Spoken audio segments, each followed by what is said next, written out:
Selamat pagi anak-anak, salam sehat, salam sejahtera buat kita, terutama anak-anakku yang sedang belajar di rumah karena ada shift A dan B. Bagi anak-anakku yang belajar di rumah, tetap semangat meskipun bergantian belajarnya karena masih situasi COVID. Mudah-mudahan kalian tetap jaga prokes supaya bulan depan kita bisa tetap muka secara keseluruhan.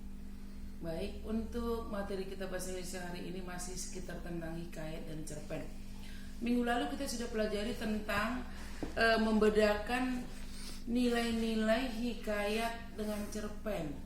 Bahkan sebelumnya kita sudah mempelajari karakteristiknya, kemudian membandingkan nilai kebahasaan dari hikayat dengan cerpen. Semuanya sudah kita pelajari.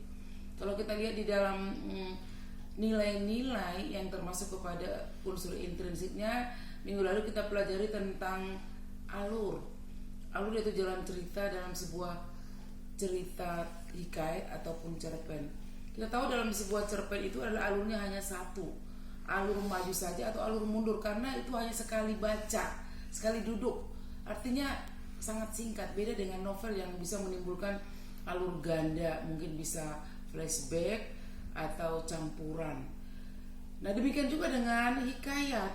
Dalam hikayat kita menemukan alur yang dikatakan dengan alur berbingkai. Jadi ada alur di dalam alur, tapi tidak menutup kemungkinan alurnya juga bisa hanya satu, alur maju, bisa hanya alur mundur.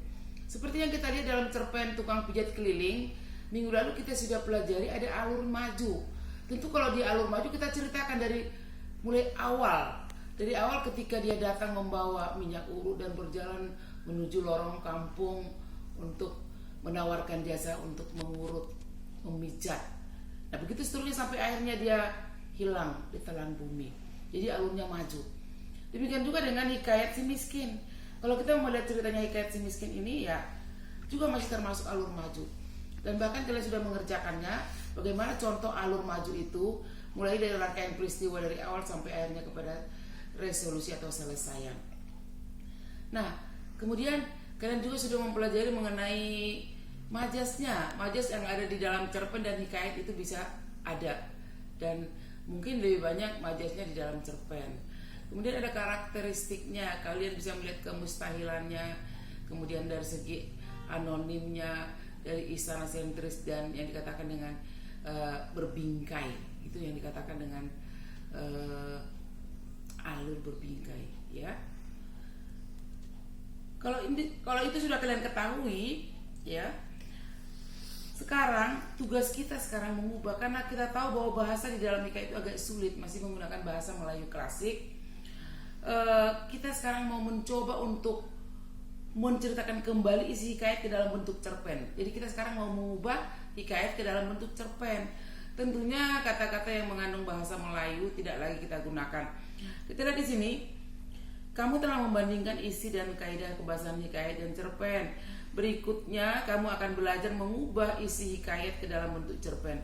Berikut ini hal yang perlu kamu perhatikan ketika mengubah isi cerita hikayat ke dalam cerpen. Pertama yaitu mengubah alur cerita dari alur berbingkai menjadi alur tunggal. Kalau dikatakan dengan alur berbingkai itu ada alur di dalam alur, jadi dia berantai. Kita ubah menjadi alur tunggal. Kalau misalnya ceritanya alur tunggal itu mungkin maju atau mundur.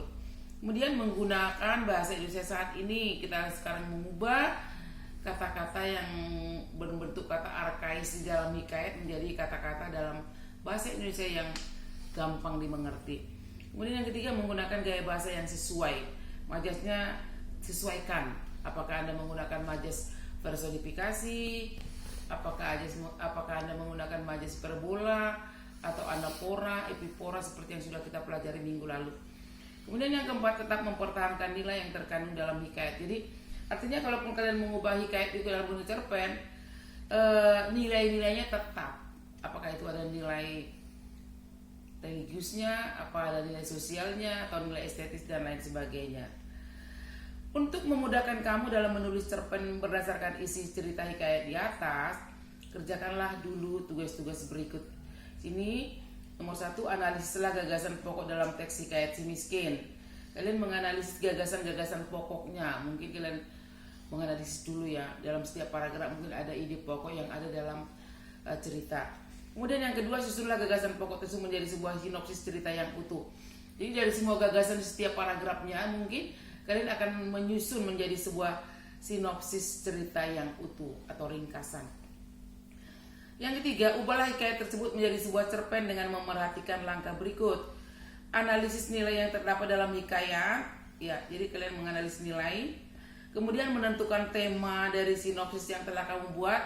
Artinya tadi setelah kamu membuat yang dikatakan dengan gagasan pokok dalam setiap paragraf dalam cerita itu, kalian menentukan temanya. Kira-kira apa sih dasar pembicaraan dalam cerita itu? Kemudian yang ketiga, buatlah poin-poin alur dari tema tersebut sehingga menjadi kerangka cerpen. Poin-poin alurnya seperti apa? Alur maju dimulai dari alur pengenalan, komplikasi, terus klimaks, dan selesaian. Dan seperti itu kalau dia alurnya maju. Kemudian kembangkanlah poin alur tersebut menjadi sebuah cerpen yang memiliki tokoh dan setting berbeda dengan teks asal dengan tak memperhatikan alur dan nilai. Artinya seperti ini. Tadi kita disuruh mengubah hikayat si miskin menjadi sebuah cerpen. Analisislah semuanya, baik dari segi temanya, mungkin dari amanatnya, alurnya, settingnya, sehingga dia menjadi sebuah cerpen yang menarik sesuai dengan kemampuan Anda. Jadi kalian mengubah hikayat menjadi sebuah cerpen dengan kata-katamu sendiri. Tentunya kamu bisa mengubah itu kalau kalian sudah mengerti bagaimana tentang hikayat si miskin. Bagaimana anak-anak? Bisa dimengerti ya? Jadi tugas Anda sekarang mencari unsur intrinsik dalam hikayat dan kemudian mengubah hikayat itu ke dalam bentuk cerpen sehingga menjadi cerita yang menarik. Gunakanlah kata-katamu sendiri yang bisa mengubah hikayat itu menjadi cerpen yang menarik. Kira-kira seperti tugas Anda untuk pertemuan kita minggu ini, karena kalian sudah mengetahui seluk-beluk tentang hikayat mulai dari karakteristiknya, dari segi kebahasaannya, dari segi nilai-nilai dan semuanya. Oke? Sampai di sini pertemuan kita. Tugasnya itu pada halaman 145, tugas yang paling bawah, yaitu ada 1, 2, 3 A, B, C, D. Itu yang kalian kerjakan di GCR. Baik, sampai di sini pertemuan kita minggu ini. Tetap semangat, jaga kesehatan. Selamat pagi.